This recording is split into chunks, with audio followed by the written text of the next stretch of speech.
Сега да се опитаме да направим примерно клипче как би изглеждало като снимаме нагоре. Тръгваме от Догановите сараи, опитам стигна до Малина скала.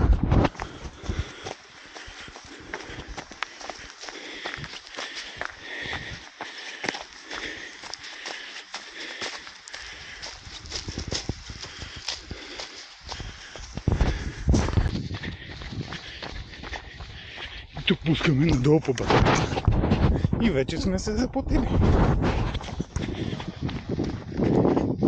Как скърца? Дали ще ни отрепа?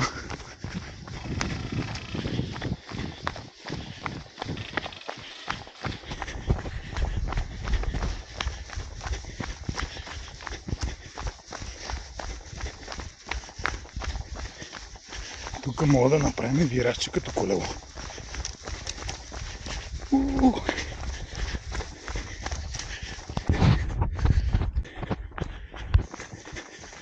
Това ми е най-любимият завой, не знам защо. Това ми е много як.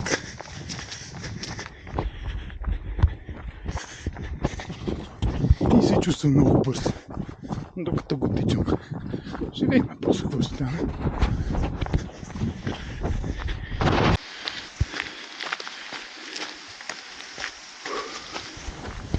От тук сега минаваме реката и ще трябва да вадим щеките, да видим с тях как ще. Но си има кал и вода.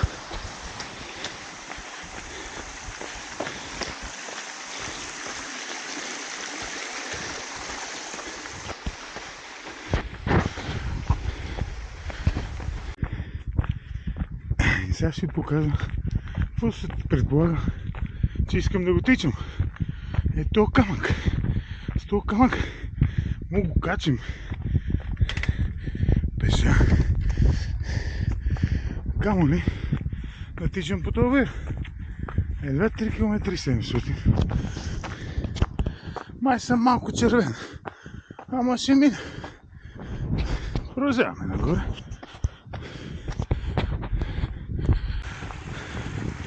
Поредната рекичка.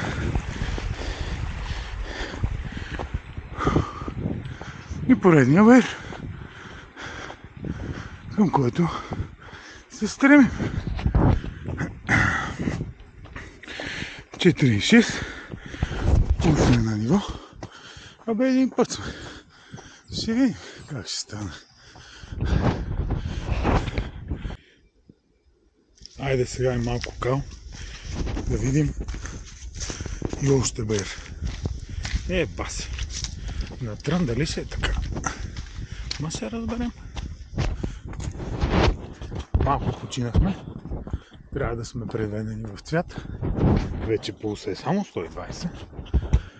Ето се вика. Все едно не е било.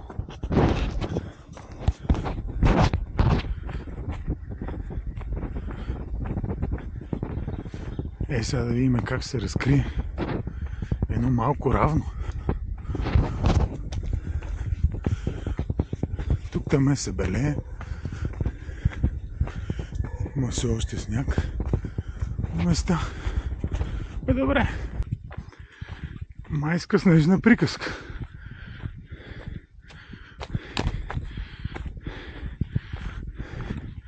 Снега още не си е тръгнал. А тук сме ниско.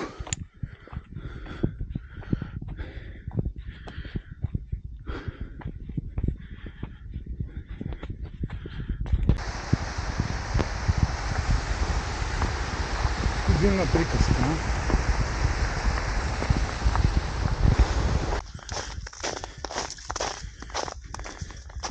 Катериме към Момина скала. Влизаме в Локвите. Както виждате, тук зимата не е отстъпила. Не става за ски, ама мокриха ръката.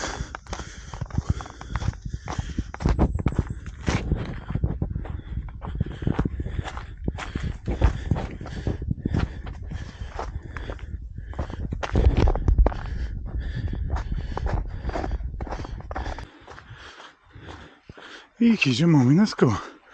Но днес няма да спираме и няма да ядем скалички. Просто защото съм много потен и е студено. Ще биеме надолу.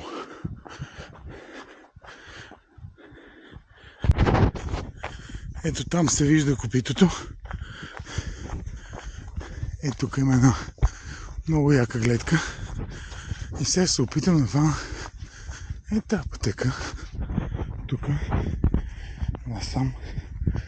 Да видим как ще е положението.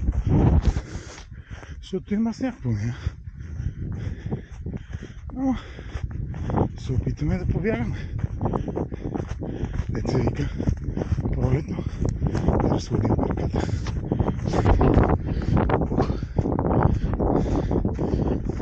Ето тук вече става. Да попускаме надолу. Ама и това ще го поснимаме, че е хубаво.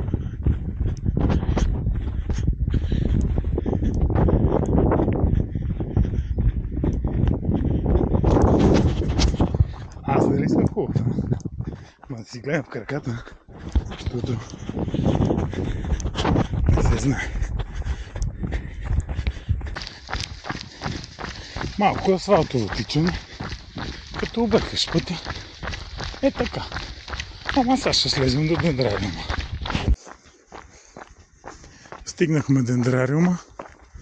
Както виждате, тук е спокойно. Днеска няма никой.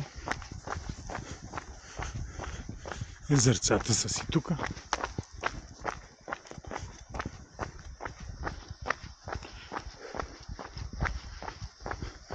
Се чуя дали да заобиколя. Няма.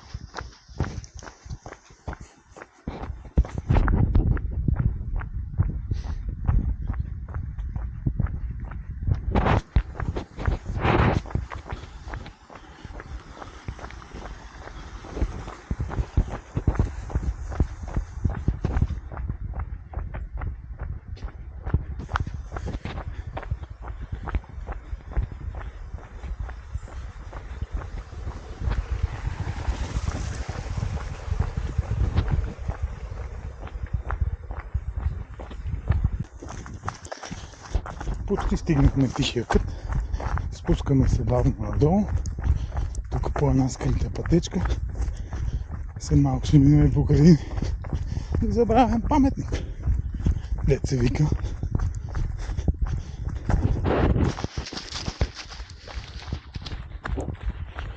Да ви го покажа.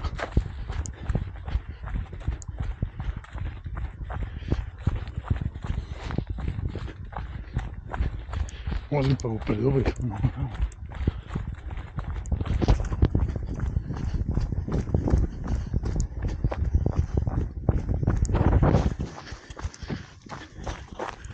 Минаваме го като него, както виждате, е осквернен, но това е нормално.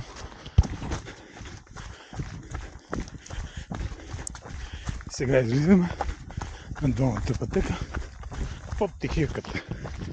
Ни остава още съвсем малко, да се приберем.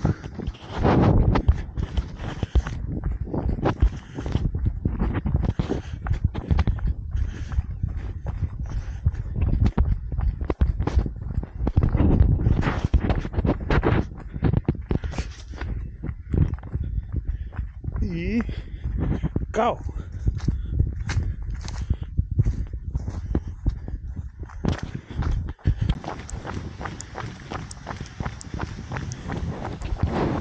Завършва нашето приключение за деня. Едни 15 км, 750 метра денивация. Да видим утре как ще са краката.